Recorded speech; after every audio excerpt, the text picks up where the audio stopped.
I was glad. Glad means happy to return home to my mother. But I was in for a rude shock when we reached home. My mother had, in a meanwhile, married Mr. Murdstone. My stepfather turned out to be a very cruel man. So when David came back, he was already sad because he was missing Yarmouth. But he was shocked to see that behind him, when they went to Yarmouth, his mother had married Mr. Murdstone. So Mr. Murdstone now was a stepfather of David, and he was a very cruel man actually because he treated David in a very bad way.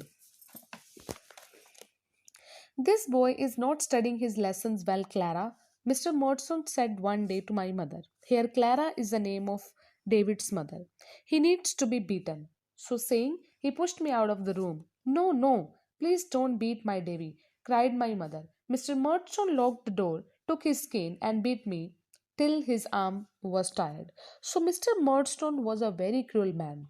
One day he bit David in a very cruel way with a cane actually because he was not studying well. And his mother Clara was also very sad, but she couldn't do anything. For 5 days I was kept locked in my room.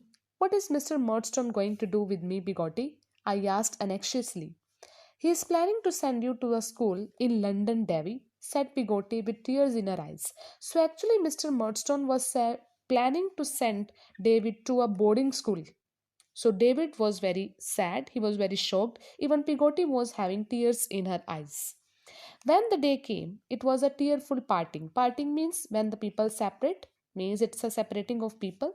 God bless you, David, said my mother, wiping her eyes with her handkerchief, as coach took me away to London. Here, coach is a type of vehicle. The school was called Salem House. So, Salem House is a name of school. It is the name of a boarding school where David was sent.